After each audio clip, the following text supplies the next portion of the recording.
Police हाजिर थी आ बधा लोगों जो डिटेन करीने जो है ત્યાં આપણા ચોકી ઉપર લઈ ગયા. પછી ચોકી ઉપર જો ફરિયાદ લેવાની તજવીજ ચાલુ કરવામાં આવી હતી. જે તે વખતે જો અમુક આપણા લોકો ભેગા થઈ ગયા જો અને એના પછી જો આ લોકો રજૂઆતો કરવાના ચાલુ કર્યા આરોપીઓના વિરુદ્ધમાં જો કે કાયદાકીય કડક પગલાં લેવામાં આવે. દરમિયાન આ કાર્યવાહી ચાલતી હતી ત્યારે જો આપણા આ પૂરા સમગ્ર વિસ્તાર અમારા કોમ્યુનલ સંવેદનશીલ વિસ્તારો છે ત્યાં જો આપણા મુસ્લિમ સમાજના જો લોકો ત્યાં ભેગા થઈને જો પછી તો આર્ગ્યુમેન્ટ થયા અને પથ્થરમારા જો ચાલુ કર્યા અને પછી પોલીસે આ ટોળાને વિખેરવા માટે જો કાર્યવાહી કરી જોઈએ. આમાં જો અમુક ટીયર ગેસના સીલ છોડવામાં આવેલા અને લાઠીચાર્જ કરી ટોળાને વિખેરવામાં આવેલા.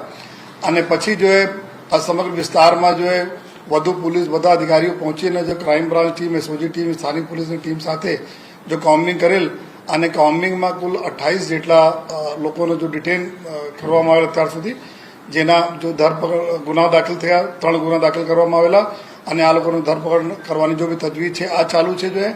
અને જ્યારે આ ત્યાં જો અમારા કમાન્ડ એન્ડ કંટ્રોલ રૂમના સીસીટીવી કેમેરાથી આ એરિયા એકદમ કાફી સારી રીતે જો કવર્ડ એરિયા છે અને એના જો ફૂટેજીસના આધારે અને સાથોસાથ જો ઘણા બધા જો લોકોના મોબાઈલમાં જો વિડીયો લીધા હતા એના આધારે જો અને અમુક જો આપણે મીડિયાના મિત્રોના બી મદદથી જો જેટલા બી અમને ફૂટેજીસ મળ્યા એના હિસાબથી અમે લોકો જો આરોપીઓનો જો શોધખોળ કરીને કોમ્બિંગ દરમિયાન પકડ્યા અને પછી પણ આગળ પણ એના ઇન્ટ્રોગેશનમાં જેટલા બીજા આરોપીઓ છે એને પકડવાની તજવીજ ચાલુ છે.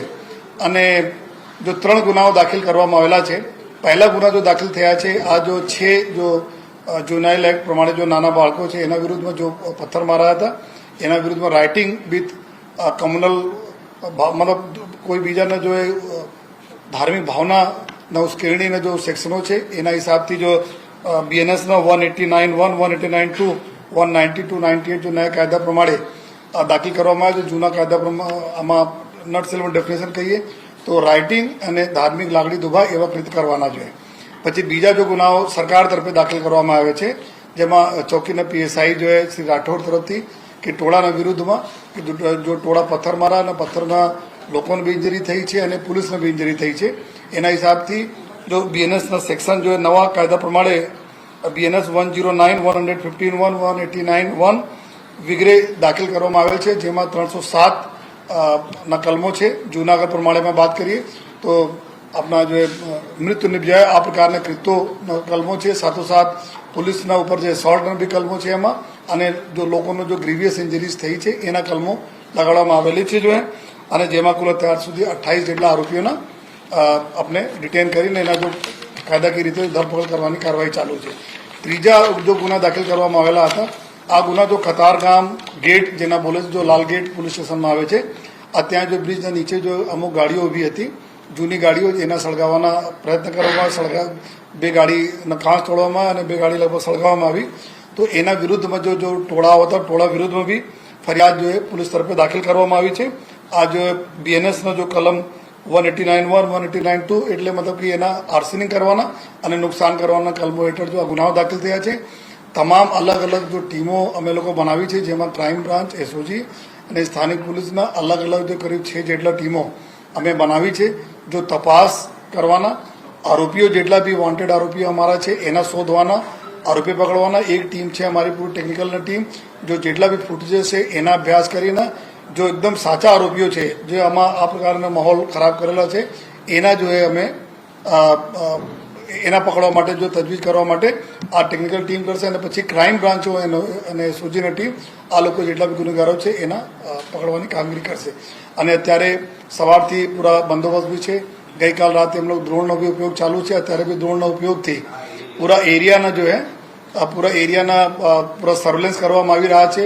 સંપૂર્ણ શાંતિ છે એરિયામાં. પોલીસ ડિપ્લોયમેન્ટ છે. રાબેતા મુજબ લોકોનો લાઈફ ચાલે છે.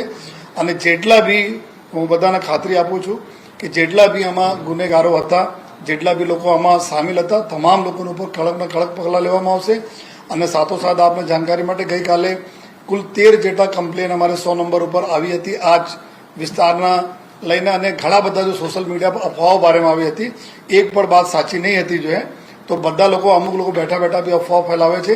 તો કોઈ બધા લોકો સે રિક્વેસ્ટ છે કોઈ અફવા ઉપર આપ ધ્યાન નહીં આપો જોઈએ.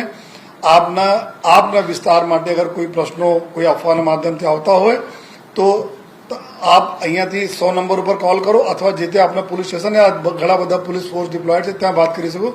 લેકિન કોઈ બેઠા બેઠા જૂના વિડીયો કોઈને નાખે, જૂની સ્ટોરી લીખે અને આપ એને સર્ક્યુલેટ કરો, ફોરવર્ડ કરો, આ બી ગુનો બને છે. જેથી કોઈ પણ પ્રકારના અફવા માનવા જરૂર નથી. આપણા સુરત ખૂબ કોમી શાંતિ ધરાવતા જો આપણા શહેર છે, કોમી શાંતિ જળવાય આ પ્રકાર બધા લોકો સામે વિનંતી કરીએ છીએ. તહેવારોના સિઝનો છે અને જેટલા લોકો જો કોમી એકલાસના વાતાવરણ ડિસ્ટર્બ કરવાની કોશિશ કરે છે એના પોલીસ હમણાં કાયદાકીય રીતે જો એમાં પગલાં લઈશું. સર, આ સંપૂર્ણપણે પ્રી પ્લાન લાગે છે, કારણ કે જે રીતે પોલીસ ગઈ હતી સમગ્ર વિસ્તારમાં પથ્થરો જોવા મળ્યા હતા. આમાં આ બાળકોના જો અમે જોઈએ તો આ લોકો જો જે એના ઘર લગભગ કરી 1.5 કિલોમીટર દૂર વિસ્તારના રહેવાવાળા બાળકો છે. તો એટલા દૂર આવીને જો હવે વરિયાવી જો આપણા મોહલ્લો છે વરિયાવી ગણેશજીના ત્યાં આપણા વાત કરીએ તો આ પૂરા મુસ્લિમ વસ્તીના બીચમાં આવે છે. ત્યાં વર્ષોથી લોકો જો આપણા શ્રીજીની સ્થાપના કરે છે. ત્યાં કોઈને પ્રોબ્લેમ નથી.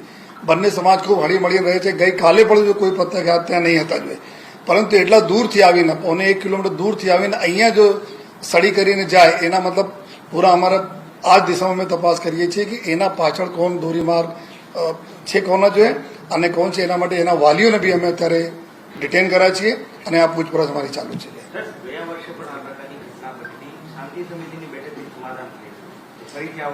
ગયા વર્ષે જો વિસર્જનના દિવસે આ જ પ્રકાર જો નાના બાળક દ્વારા પથ્થર ફેંકવામાં આવેલા હતા, જેના લીધે જો બનાવ બનાતા એને ધ્યાનમાં રાખીને અત્યારે જેટલા બી અમારા શ્રીજીના જો પંડાળો છે ત્યાં જ અમારા ડી સ્ટાફના માણસો અને પોલીસના ડિપ્લોયમેન્ટ હતા. એના જ હિસાબથી અમારા લોકોનો વોચ હતા કે કોઈ આ વર્ષે કોઈ બદમાશી કરે તો કોઈ અમે લોકો તાત્કાલિક એના ઝડપી અને ઘણા બધા શાંતિ સમિતિની મિટિંગો થઈ અને લોકો બી ખૂબ સારી રીતે ત્યાં સ્થાપનામાં કોઈ દિક્કત નહીં. લેકિન આ બધા 1 કિલોમીટર દૂર આવીને ત્યાં ફેંકીને જો ચાલતા રિક્ષામાં ફેંકીને ગયા જોઈએ, ચાલતા રિક્ષાને જો પથ્થર જો ફેંકીને ગયા જોઈએ તો એના માટે જો પાછળ શું ઈરાદો છે, કોણ છે, કારણ શું છે કરવાના અને એના માટે અમે લોકો પકડ્યા પછી ફરિયાદીને તાત્કાલિક લઈને ચોકી ઉપર ગયા કે અત્યારે ગુના દાખલ કરાવો. તમે કોઈ સમાધાનની પ્રક્રિયામાં જવાના નથી. ગયા વર્ષે બી થયા હતા તો અમે તાત્કાલિક ગુના દાખલ કર્યા. આ જ પ્રક્રિયા દરમિયાન આ બધા બનાવ બનેલા છે.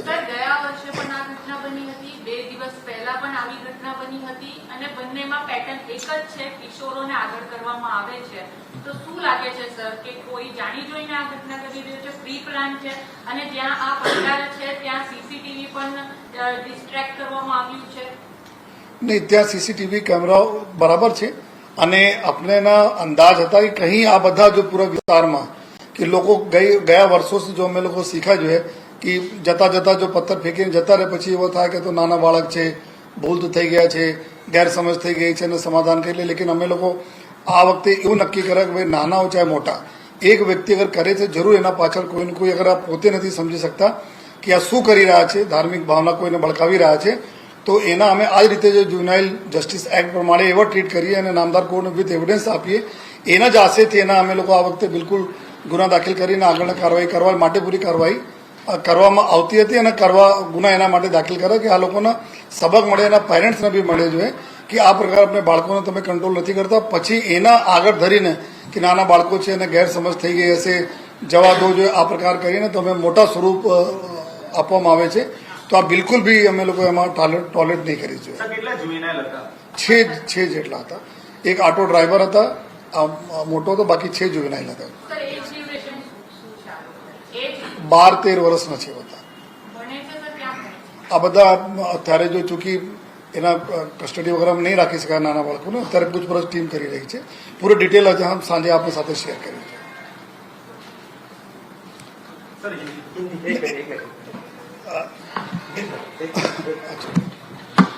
લગા દીजिए.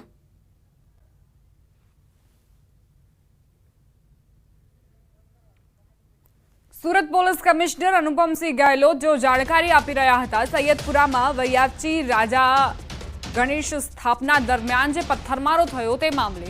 તેમણે કહ્યું કે એક રિક્ષામાં 6 બાળકો હતા, તે આવ્યા અને પથ્થરમારો કર્યો. એ સિવાય ઓટો ડ્રાઈવર એ વયસ્ક હતો, પરંતુ તે સિવાયના 12-13 વર્ષના બચ્ચા હતા, બાળકો હતા, જેમણે પથ્થરમારો કર્યો છે.